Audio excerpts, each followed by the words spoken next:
E no vídeo de hoje nós vamos falar sobre as leituras feitas nos 2 últimos meses, de maio e junho. Eu já adianto que li coisas assim, muito, mas muito boas mesmo.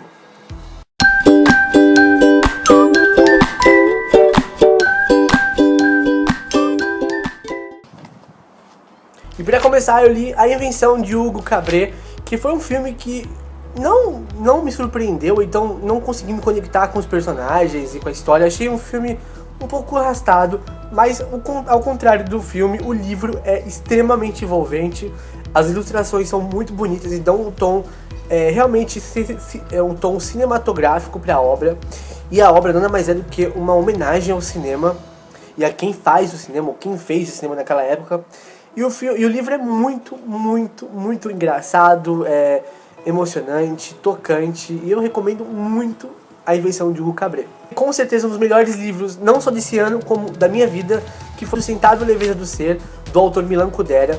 E eu acho que eu nunca li um livro tão singular, tão próprio. Eu acho que nenhum outro escritor conseguiria escrever aquele livro a não ser Milan Kundera, porque a sua escrita e o seu olhar é muito particular e peculiar. Ele vai contra a corrente mesmo de tudo que eu já li. Ele meio que desconstrói como contar uma história, e isso de todas as maneiras, tipo linguajar, formas lineares ou não lineares, pontos de vista, personagens, sai do óbvio, é corajoso, vai falar sobre sexo, sobre sexualidade, traz uma mulher empoderada, traz uma mulher não tão empoderada, traz a fragilidade da gente e faz a gente se questionar o tempo todo. E sem parecer que nós estamos lendo um livro de autoajuda ou qualquer coisa do tipo, mas provoca e promove o questionamento. E isso é muito, muito legal. E é uma história muito boa, muito diferente de tudo que eu já li. Então, com certeza, já adianto aqui que vai entrar para a lista dos melhores livros do ano e da vida.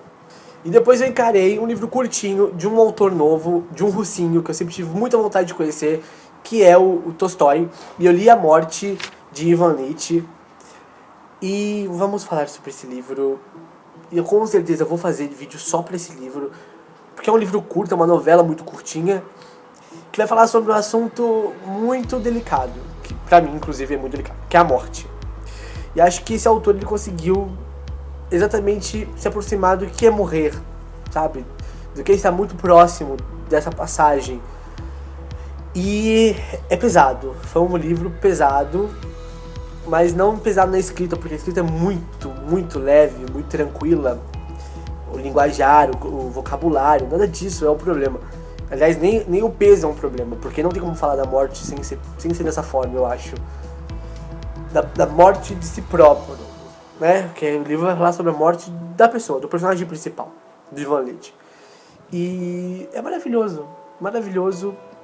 Com certeza também um dos melhores livros desse ano, de 2015. E abriu, né, aguçou esse desejo, essa vontade de ler mais Tolstói e conhecer mais do autor, porque se com uma novelinha desse tamanho ele falou tanto e contou tanto, eu imagino que ele consegue fazer com mais. Então com certeza teremos mais Tolstói nesse ano de 2015. Depois eu li O Ruído Branco, do Dom DeLillo, que esse livro fez um hype gigante aqui na internet, né? Pessoas que eu gosto profundamente leram O Ruído Branco, como Rita Araújo, Rita Zerbinati, o Vitor e o querido Christian Assunção. E todos gostaram muito, todos recomendaram. Então eu fui com muitas expectativas e isso eu sempre percebi muito perigoso.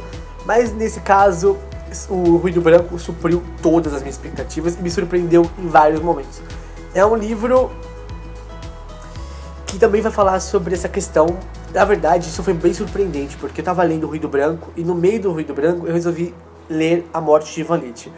E logo depois que eu acabei Ivan Ilitch, o próprio Ruído Branco cita Ivan Ilitch. Então isso foi muito, muito surreal, sabe? Um livro que eu tinha acabado de ler, tava falando sobre ele, enfim, alucinante. E foi ótimo, né? Acho que foi fundamental, porque as obras ali que se conversaram, tiveram uma conexão muito forte. E O Ruído Branco é incrível, foi escrito nos anos 80, mas é extremamente atual. Vai fazer essa crítica sobre a nossa sociedade do consumo, sobre o quanto nós estamos sendo negligentes com a natureza e o quanto o governo também nos manipula, enfim. Mas vai falar principalmente sobre o indivíduo e o medo. Não vou falar sobre medo do quê, porque acho que talvez estragaria um pouco da surpresa da obra, mas é sobre o medo. Depois, pra descontrair, depois de 2 livros pesados, que realmente mexeram um pouco comigo, eu fui pra literatura infantil, que aí eu li o fantástico Senhor Raposo e eu me diverti muito. Eu tinha assistido o primeiro filme e que eu não gostei, achei o filme, sabe, chato, nada demais. Não gostei, não funcionou pra mim. Mas ao contrário, o livro funcionou e funcionou muito. Eu li inglês e foi super fácil, então fica a recomendação se você quer ler inglês, quer começar a ler inglês ou quer ler mais inglês. Esse livro é super fácil, tem um vocabulário simples, a não ser as palavras de fazendeiro, né, de fazenda, os tipos de bicho, mas nada que uma pesquisa rápida no dicionário a gente não consiga.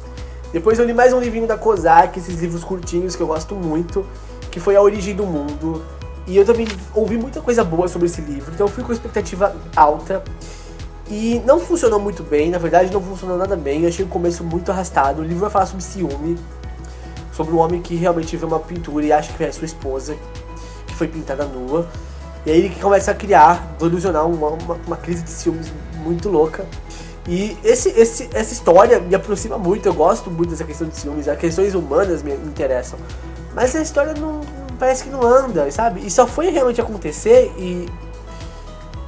e meio que me prender no final. E como o livro é muito curto, pra isso acontecer foi meio desgastante. Eu demorei uma semana pra ler um livro tão curto quanto é A Origem do Mundo. Novamente voltei pra poesia com Bagagens, com a Adélia Prado. E o começo também não funcionou muito bem comigo, porque ela vai ter uma carga religiosa, católica muito forte. Então as suas poesias vão ter sempre um cunho religioso. E aí é muito puxado, então eu não me conectei. Isso é normal, não que seja uma poesia não acessível, confusa, nada disso. É só que eu não consegui realmente me conectar com a história, com o tema. Mas, ao contrário, quando chega na segunda parte, aí eu falo sobre amor, sobre saudade, acho que sobre temas universais que todos nós sentimos. E aí sim a poesia pra mim me amarrou, me deu um nó, e eu gostei muito, e com certeza vou atrás de mais coisas da Adélia. Depois eu li um quadrinho, ou um livro ilustrado, chamado Sup, A Love Story, ou então uma história de amor.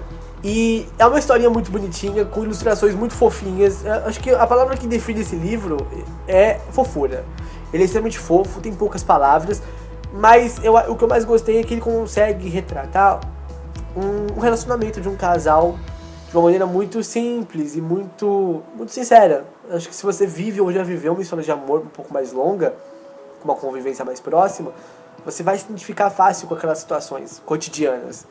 E a gente que gosta de livro, de literatura, tem um monte de coisas de casais que envolvem livros e estantes, enfim, e literatura. E é muito gostosinho de ver. Mas é só isso. Um livro muito querido por todos, que é O Sol para Todos, da Harper Lee. E também fui com expectativa muito alta nesse livro. E eu não achei a escrita nada demais, sabe? Eu tava esperando um livro como tem uma repercussão muito grande, uma leva de fãs muito apaixonadas, passionais, eu achei que eu ia encontrar um livro singular, e não é. A escrita é muito genérica, Harper Lee escreve bem, mas muito simples, muito simplório. Qualquer outro escritor poderia escrever aquele livro. Talvez não criar aquelas histórias, né? Mas que a história é muito boa. A história é envolvente, é interessante, a questão racial, a questão social. E mesmo tendo um personagem infantil, como eu já repeti, eu gosto muito de livros com personagens infantis, essa personagem infantil não me cativou tanto quanto outros livros. Mas o livro é muito bom, eu gostei muito, mas eu esperava um pouco mais. Depois, finalmente, eu conheci a Lígia Fagundes Telles com Antes do Baile Verde, esse livro de contos. E, gente, que escritora maravilhosa. Sério, os contos são sempre muito em abertos e curtos. E curtos eu gosto, em abertos também. Mas o que mais me chamou a atenção foi a sua escrita mesmo. Como é envolvente, como seduz o leitor. Pode estar falando de uma coisa lá em Xangai, uma coisa totalmente longe, que não tem nada a ver comigo, mas que ainda assim me enlaça, sabe? Que me aproxima e me faz querer conhecer mais daqueles personagens. Gostei muito. Pra finalizar, eu vou falar de um caso de amor. Eu posso dizer que já é um caso de amor, que é com Walter Hugo Mãe, com O Filho de Mil Homens. E o que eu vou dizer? Foi um livro que, em 2 páginas, eu já tava assim, que escritor é esse? Sabe quando você ganha voz em algum livro, sabe? Eu me senti assim, como se estivesse ganhando voz com o escritor. Ele escreve da maneira que eu gosto de ler. Ele vê o mundo de uma maneira que eu também parece que vejo, sabe? Ele traduziu o meu olhar. Foram as leituras de maio e junho, bem bacana. Acho que são 11 livros no total. Rendeu, gostei muito. Não teve nada que realmente eu não gostei. Teve só coisas que não atenderam a expectativa. Mas isso acontece. Se você já leu algum desses livros, não deixe de comentar aqui embaixo. Vamos continuar esse assunto. Se você não está inscrito no canal, seja muito bem-vindo. Faça parte da família da BookBox. Se você gostou, não deixe de dar o seu like. E é isso. Um beijo, um abraço, aperto de mão. Tchau, tchau. Nossas prisioneiras preferidas estão sempre lendo e fazendo citações literárias na série. Elas leem muitas vezes para passar o tempo, relaxar e se afastar da realidade. Não muito diferente de nós que estamos do outro lado da grade, não é verdade? Na série podemos acompanhar uma larga lista de livros lidos e citados. Nesse vídeo separei alguns livros que aparecem na série, mas por aqui só vamos ver os livros lançados ou já traduzidos na nossa língua. E fique tranquilo, o vídeo é sem spoiler.